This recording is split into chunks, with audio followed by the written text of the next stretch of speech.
ትዕግስት እሳ ምንድን ነው? ትዕግስት ቢያንስ 3 ነገሮች ላይ ብንታገስ ጥሩ ነው። የመጀመሪያው እግዚአብሔርን ብንታገሰው መልካም ነው። እግዚአብሔርን ብንታገሰው ማለት ያልመለሰልንን ጥያቄዎች እስኪመልስልን ድረስ አለማጉረምረም ማለት ነው። መጠበቅ፣ አንተ በጊዜው ሁሉንም ታደርጋለህ ማለት።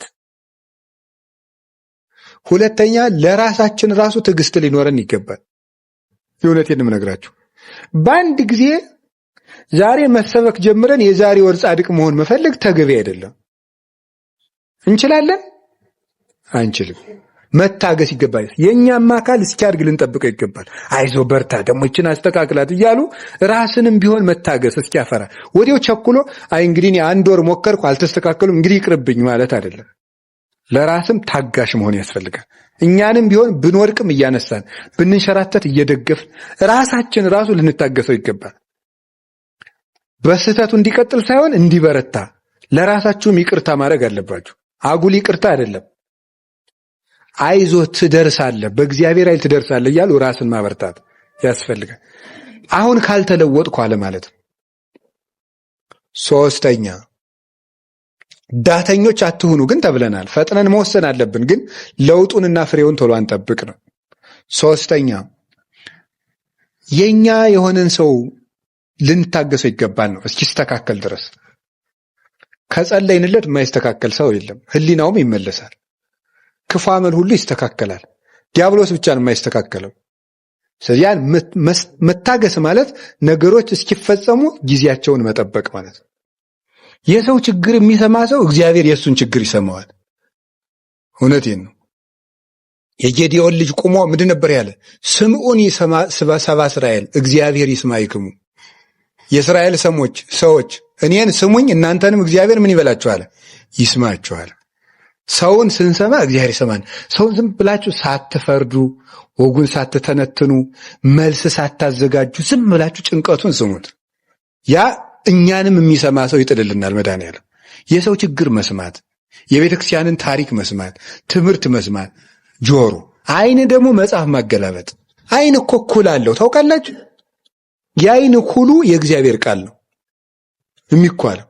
አንተ አያለው ትላለህ እውር ነህ ይላል ራዕየ ዮሐንስ ምዕራፍ 3 ላይ። አያለው ትላለህ እውር ነህ፣ ከኔ ዘንድ ያለውን ኩል ግዛ አይንህ እንዲጠራልህ ይላል። ያ ኩል ምንድነው? ወንጌል ነው። አሁን እኮ መለየት ያለብንን አናውቀው፣ አብሮን መኖር ያለብንን አናውቀው። ወዳጅ አይታወቅ፣ ጠላት አይታወቅ፣ ሩቁን አናውቀው፣ ቅርቡን አናውቀው፣ ሲመክሩብን አናውቅ፣ ሲመክሩን አናውቅ። ያ እንዲገባን እኮ የጠራ አይን ሲኖረን ነው። የጠራ አይን የሚኖረን ምን ነው? አይናችን ሲኳል ነው። የምንኳለው ምንድን ነው? የክርስቶስን ወንጌል ነው። ያ አይን አጥርተን እንድናይ ያስችለናል። ስለዚህ መጽሐፍ አንብቡ። መጽሐፍ ስታነቡ እንቅልፋችሁ ከመጣ አንብቡ። ዝም ብላችሁ ድገሙበት። ነገር ሰይጣን ተቆል ነው። ዛሬ ስታነቡ እንቅልፋችሁ ይመጣል፣ ነገም ድገሙበት፣ ከነገ ወዲያም ደግሞ ከደገመ ድገሙበት። ሰይጣን እንደ ሰው ነው፣ ይሰለቻል፣ ጽናት አይወድም። አይ እንግዲህ ሰውዬ ጋር ጭቃጭቄ ብሎ ይተዋቸዋል። እዚያ ለተወሰነ ቀን ግን ይፈትናቸዋል። ስለዚህ መጽሐፍ በደንብ አድርገን እናነብ። እያንቀላፋችሁ ቢሆን አንብቡ፣ ደግሞ ከዛ አንብቡ።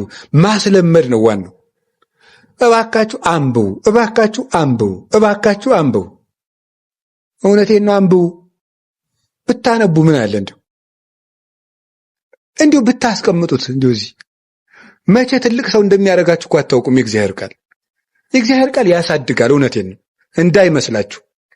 ምናልባት እኛ ስንቀየር ስላላያችሁ ሊሆን ይችላል፣ ግን የእግዚአብሔር ቃል ይዘገያል እንጂ ያሳድጋል።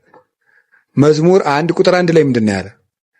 ቁጥር 3 ላይ ሕጉን በሌሊትና በቀን የሚያነብ ሰው ምን ይሆናል ነው ያለው? ከውሃ ዳር እንደተተከለች ምን ይሆናል? ዛፍ ይሆናል ነው። ባጭሩ ማደግ የሚቻለው በማን ነው? በእግዚአብሔር ቃልና በእግዚአብሔር ቃል ነው።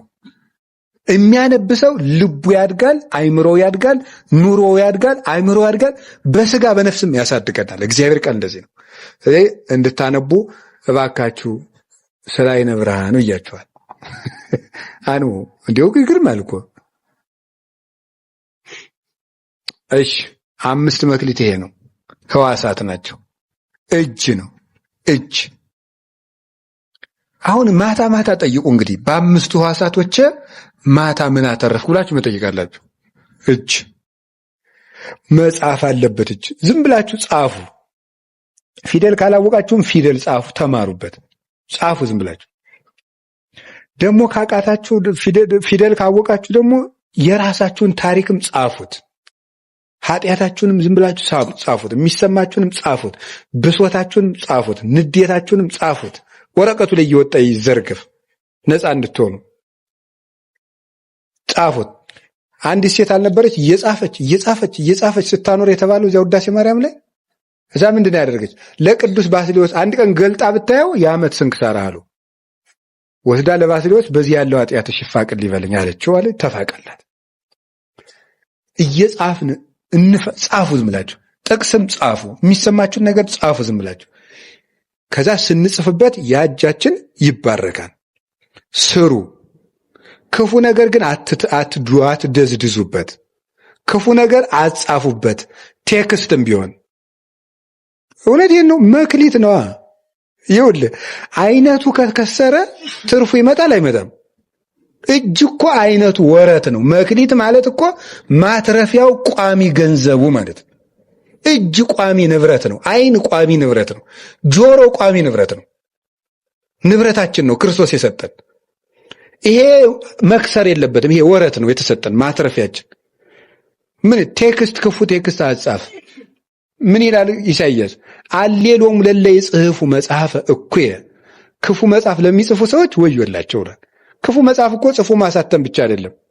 ክፉ ቴክስት መጽሐፍ፣ ሰውን ርር የሚያደርግ ቴክስት መጽሐፍ፣ አትሞላጫ አሌባ ምናምን ሰው ትመስላለህ እያሉ መቼም አያገኘኝ እያላችሁ በቴክስት ስትረመርሙ እየዋላችሁ የሰው ልብ፣ ይሄ ነውር ነው። እጃችሁን ከርክሙ፣ እጃችሁን ከዚያ ታተርፉበታለን። ጻፉ፣ ስሩ፣ ቆረጡ። ስራ ከሌላችሁ ከሚሰራ ሰውም ቢሆን እዳችሁ ተጨምራችሁ ስሩ። ቢያ ነው መድኃኒቱ። ይህን ስናደርግ እጃችን ያተርፋል። ሌሎም ለለ ይጽፉ መጽሐፈ እኩየ። ክፉ መጽሐፍ ለሚጽፉ ሰዎች ወዮላቸው። ክፉ መጽሐፍ እኮ ጽፎ ማሳተም ብቻ አይደለም። ክፉ ቴክስት መጽሐፍ፣ ሰውን ርር የሚያደርግ ቴክስት መጽሐፍ፣ አትሞላጫ አሌባ ምናምን ሰው ትመስላለህ እያሉ መቼም አያገኘኝ እያላችሁ በቴክስት ስትረመርሙ እየዋላችሁ የሰው ልብ፣ ይሄ ነውር ነው። እጃችሁን ከርክሙ፣ እጃችሁን ከዚያ ታተርፉበታለን። ጻፉ፣ ስሩ፣ ቆረጡ። ስራ ከሌላችሁ ከሚሰራ ሰውም ቢሆን እዳችሁ ተጨምራችሁ ስሩ። ቢያ ነው መድኃኒቱ። ይህን ስናደርግ እጃችን ያተርፋል።